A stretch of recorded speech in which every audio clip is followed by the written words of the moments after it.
Mascot racing games were really popular back in the day. Things like Mario Kart, Sega All-Star Racing, and Crash Team Racing were some of the biggest games in the market. However, despite how popular these games were, not every mascot racing game was successful.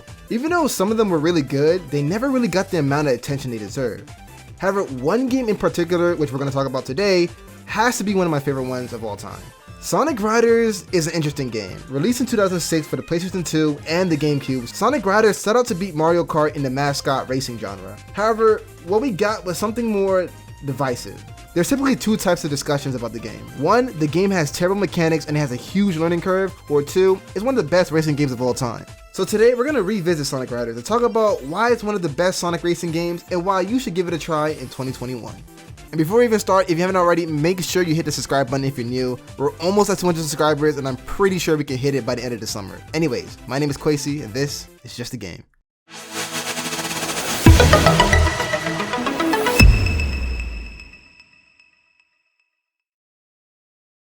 So what is Sonic Riders? Like I said, Sonic Riders was released in 2006, originally for the PlayStation 2 and the GameCube. It was the Sonic's team's second attempt at a racing game following Sonic R, which in my opinion is a pretty awful game. But surprisingly, there was a lot of people who actually enjoyed the game, so fans really pushed the Sonic team to make another racing game. Director Kenjiro Morimoto had his eyes set on making a new type of racing game, one that no one's ever seen before. He emphasized heavily on a game where the main focus was to perform tricks airborne, but he knew that doing this in a car wouldn't make any sense, so instead, he went with an idea of a hoverboard, and thus, Sonic Riders came to existence.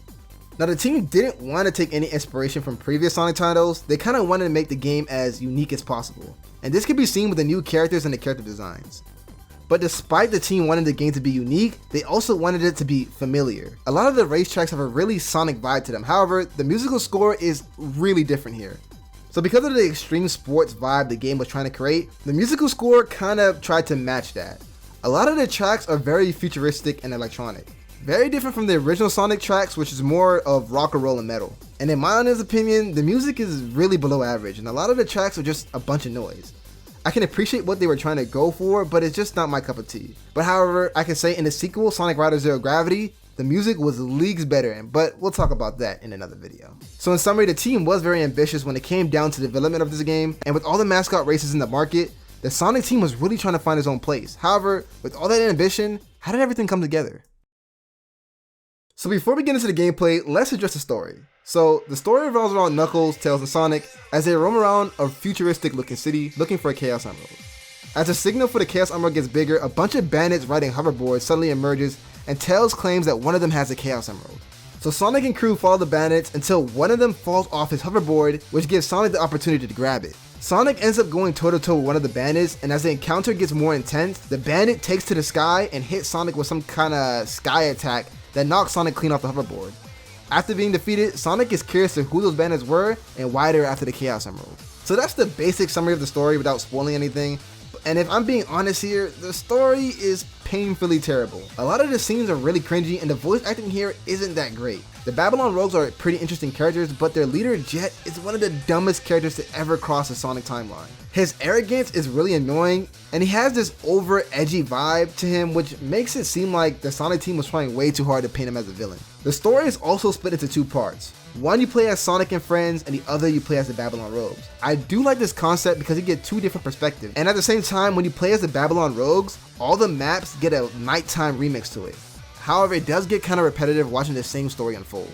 After you complete the story, you do get a mission mode, which in my opinion is the best part of the game. Each map has its own set of missions, which might require you to utilize a certain character to progress. The best part about his missions is that if you get a perfect grade on every single mission, you unlock Super Sonic. And some of these missions can be really tough and tedious. I found myself spending most of my playtime completing these missions. So enough about the story, let's get to the biggest part of the video, the gameplay. Okay, so the gameplay is pretty simple at first glance. Basically, you have a set of extreme gear or hoverboards that each character gets to help them traverse the maps. Each character has his own type. They can either be flying, speed, or power. Speed types can grind on rails, flying types can fly, of course, and power types can knock obstacles out their way. Each action performed can reward the player with air, which is used to function the extreme gear. So the game boils down to how well you can utilize and manage your air. And on the topic of air, like I said, air is how you keep your extreme gear functioning. Everything you do from drifting to boosting consumes air, but at the same time there are ways to gain more air. First, you can use pit stops, which in my opinion are the worst option because it literally slows you down and has the potential to make you lose the race.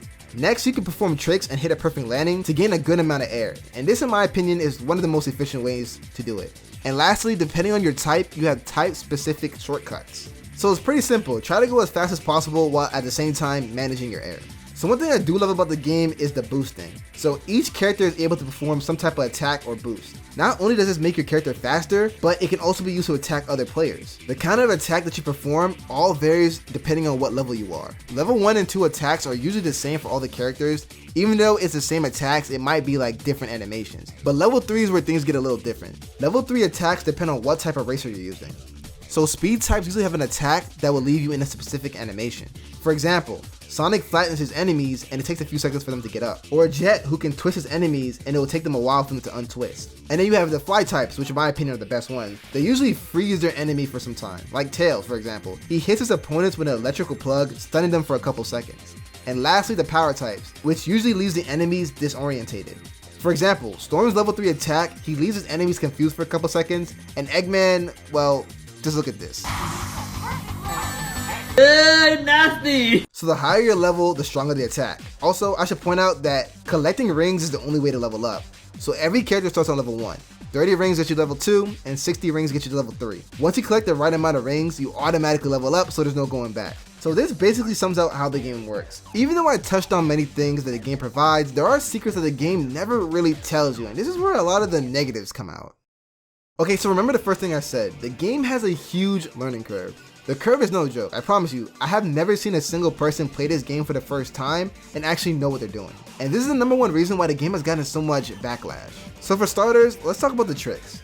So like I said before, one of the biggest way to get air is by doing tricks, whether it be in air or inside another player's turbulence. The issue is that sometimes you can take secret shortcuts or pathways with airborne tricks, and a game quite literally doesn't tell you how. What the game does tell you is to hold the jump button right before you jump off a ramp. However, doing this will only give you a certain amount of height. So it turns out that depending on the type of ramp you have, you also have to hold the analog stick up or down. With long ramps, you have to hold the analog stick down, and with short ones, you have to hold it forward. This is so crazy to me because it's the key way to win majority of your races, and this is just one of the hidden mechanics. The game also features these quick time events where you have to spin your analog stick to gain speed in air. Every single map has one of these, but however, if you boost into them, you actually go way faster, and in some maps, you'll find a hidden pathway. There's also these level 100 jars hidden in every single map. When you get one of these, you automatically hit level 3, and in some maps, they can be found at the start of the map. So it puts you at a huge advantage if you can get it early. Also, one of the most frustrating mechanics is grinding. So at first glance, you would think that in order to grind on the rail, all you have to do is jump on it. But no, I remember for a month straight, I never used speed types because I didn't know how to grind. But in actuality, all you had to do was double tap the jump button in order to grind. I have no idea why they thought this was a good idea to not tell players how to do this, but it gets even more frustrating because there's certain rails where half of the rail is cut off, so you have to do the double jump again to go back on your rail. It's really confusing, it hurts even talking about it. So you kind of get an idea of where the game is going. It's gonna take a lot of experimenting before you really get a feel for the game. Honestly, the controls are very awkward and it's really frustrating not knowing what the hell to do, but it's still a whole lot of fun. For me, the best thing about this game was seeing myself getting a whole lot better. Timing the perfect jumps, comboing the turbulence trick into a ramp trick, taking all the hidden shortcuts, and hell, even riding in taxi. Yes, you can do that. This might sound like an elitist thing to say, but the only way to fully enjoy this game is if you're actually good at it. Taking everything you learned on your own and applying it to win races is the best feeling ever. But unfortunately, this game came out around the PlayStation 2 era, so there isn't a multiplayer. But I remember inviting my friends over and we would play this game for hours. I think I have over 100 hours played on this game alone. But now that I think about it, multiplayer would actually be a terrible idea, because you have unlimited boosts, so it would just consist of players attacking each other all game. Wow, that would be pretty annoying. Sonic Riders to me is a Sonic team's passion project. They really wanted to make their way into the mascot racing market, but at the same time give it its own spin. Although originally Sonic Riders wasn't received well because of its complex gameplay, but despite all that, it's honestly one of my favorite racing games. Heck, I would say it's one of my favorite Sonic games of all time. Of course, now I pass the question on to you. Did you ever play Sonic Riders? If so, what were your initial thoughts? And has your mind changed after watching this video? I would love to know in the comment section down below. Anyways, my name is Quasi, and this was just a game.